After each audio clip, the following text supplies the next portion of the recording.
आ, आज सुबह मतलब 1 जनवरी 2025 सुबह 9 बजे के करीब हमें 112 नंबर पे कॉल आया था कि एक घर में दो डेड बॉडीज़ है।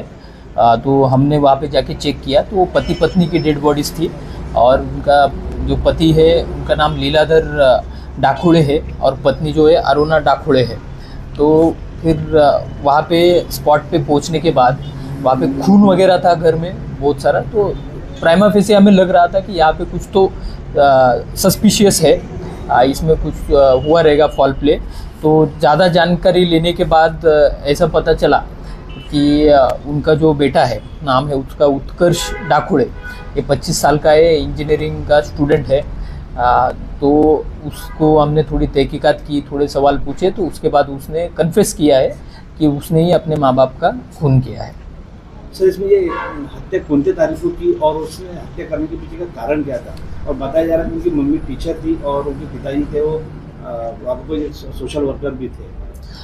हाँ, अभी तक जो हमने इंट्रोगेशन किया है ये आरोपी का, उसमें ये प्राथमिक जानकारी आगे आई है कि वो 26 तारीख को 26 दिसंबर के दिन उसने ये सब वारदात की है कि जिसमें पहले उसने अपनी माँ को मारा, उसने गला दबा के हत्या की है, उसका ऐसा कहना है।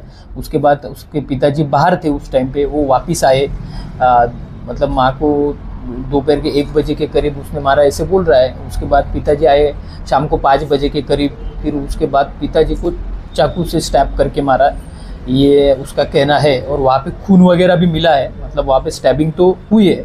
और इसमें जैसे कि उसके मतलब जो मृतक है जो लीलाधर डाखोड़े थे, वो कोराडी पावर प्लांट में टेक्नीशियन करके काम करते थे। और उनकी जो अरुणा डाखोड़े है वो एक प्राइमरी टीचर थी। तो ऐसा उनका बैकग्राउंड है। इसका कारण अभी तक तो उसके साथ जितना भी इंट्रोगेट किया उससे ये कारण एक सामने आ रहा है कि वो 6 साल से इंजीनियरिंग में एडमिशन लिया हुआ था, कॉलेज कर रहा था, लेकिन कुछ विषय उसके बैकलॉग रहने के कारण उसके घर वाले बोल रहे थे एक तो हम दूसरे कॉलेज में एडमिशन लेते, दूसरी कोर्स करते ITI वगैरह, लेकिन वो मान नहीं रहा था। तो घर वाले ये भी बोल रहे थे कि तुम खेती वगैरह करो, तुमसे नहीं हो पाएगा। तो उसका गुस्सा उसके मन में था कि मुझे ज़बरदस्ती ये कॉलेज से निकाल रहे हैं। तो उसने थोड़ा प्लान वगैरह करके ही फिर ऐसा किया है। सेकेंड ईयर के उसके कुछ बैक पेपर थे और इसको कोई शौक थे कि सर MD या कोई ड्रग्स का कोई शौक है क्या? देखो, अभी तक जो जानकारी मिली है उसका मोबाइल थोड़ा हमने चेक किया तो अभी तक वैसा कुछ मिला नहीं कि वो ड्रग्स वगैरह करता था या फिर इसके कोई दोस्त हो उनके साथ घूमता था। अभी तक उसके बारे में कुछ सब्सटेंशियल कह पाना थोड़ा मुश्किल है, थोड़ा और ज़्यादा इंट्रोगेट करने के बाद क्लियर होगा। सर, इसमें घर में उनकी एक बहन भी थी, तो उसको ये सब पता था क्या कि मेरे भाई ने हत्या किया ऐसे कोई?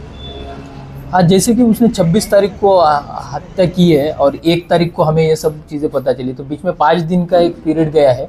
तो उसकी बहन भी कॉलेज में जाती है, तो उसने उसकी बहन को बाहर ही उस दिन ये सब करने के बाद बाहर ही पिक किया और अपने एक चाचा रहते हैं बेलवाड़ी करके है पास में वहाँ पे, तो वहाँ पे लेके गया और उसने अपने चाचा और बहन सबको ये बताया कि मम्मी पापा मेडिटेशन के लिए बेंगलोर गए हैं और वो कुछ दिनों के बाद वापस आएंगे, वहाँ पे मोबाइल वगैरह कुछ अलाउड नहीं है। तो इसलिए बाकी लोगों ने भी ज़्यादा उसको सवाल पूछे नहीं कि मेडिटेशन गए मोबाइल अलाउड नहीं रहते हैं। लेकिन उसकी बहन उसको बार बार पूछ रही थी, लेकिन वो थोड़ा मतलब उसको मिसलीड कर रहा था अलग अलग जवाब देके। और उसने उसके पापा का मोबाइल भी उसके साथ ही रखा था, तो उसने पापा के मोबाइल से बहन को भी 27 तारीख को मैसेज ड्रॉप किया है कि हम 5 तारीख तक वापस आएंगे, इस टाइप का। तो वो मैसेज कैसे ड्रॉप किया, कितने बजे ड्रॉप किया, उसकी भी तहकीकात चल रही है अभी। सर, जो उनकी सिस्टर है वो तो घर आती होंगी, जब ऊपर में ही मम्मी पापा की हत्या उसने ऊपर में ही किया है, घर के ऊपर में, तो घर में तो उसके सिस्टर को अभी लोगों का आना जाना होगा। राइट, ये क्वेश्चन हमारे सामने भी है अभी तक ये सवाल कि 5 दिन तक उसकी बहन घर कैसे आई नहीं। लेकिन अभी तक की जानकारी के अनुसार उनके घर में जो कार है, तो ये लड़के के पास वो कार थी, तो हर रोज़ वो अपने चाचा के घर से वो दोनों भी वहीं पे रुके हुए थे, ये भी नहीं घर आया ऐसे बोल रहा है। वो उसको कॉलेज छोड़ने जाता था, कॉलेज के बाहर ही रुकता था पूरा कॉलेज होने तक, वहाँ से उसको वो घर ना जाए इसलिए वो कॉलेज के बाहर ही रुकता था और वहाँ से फिर वापस लेके वो अपने चाचा के घर जाता था। सो दैट कि अगर गलती से भी वो घर चली गई तो ये सब ओपन हो जाएगा। तो ऐसा है अभी तक की जानकारी के अनुसार। सर उसमें एक मेन है बताया जाए कि माँ का उसने गला दबा के मारा, और वो ये बताया जा रहा है कि वो मेरे को कैसे मारा, मेरे को खुद को नहीं पता, ऐसा उसका कहना भी है। नहीं, वो तो सारे आरोपी ऐसे बोलते हैं कि उस टाइम पे मुझे पता नहीं क्या हो गया था इस टाइप का, लेकिन उसने गला दबा के मारा है और कुछ किया है, क्योंकि घर में बहुत जगह पे खून है। तो अभी अपनी फॉरेंसिक की टीम भी घटनास्थल पे है, हम एविडेंस कलेक्ट कर रहे हैं। इसके बाद हम पीएम करेंगे, पीएम में और क्लियर होगा कि what is the cause of the death, तो उसके बाद ही हम इन सारी चीज़ों पे कुछ बोल सकेंगे। तो इसके साथ में लड़के के साथ में और भी लोग हो सकते हैं क्या हत्या में? तो अभी तक तो ऐसा कुछ दिख नहीं रहा है जैसे प्लान किया गया है, और कुछ मोबाइल के मैसेजेस हो गए, या फिर वो घर बाहर से लॉक करना हो गया, फिर उसका अपनी बहन को हर रोज़ चाचा के यहाँ से लेके जाना छोड़ना हो गया। इस सब से थोड़ा ऐसा लग रहा है कि उसने अकेले ने किया होगा, लेकिन पॉसिबिलिटी कांट बी डिनाइड, तो हम वो सारी चीज़ें उसमें कवर करेंगे।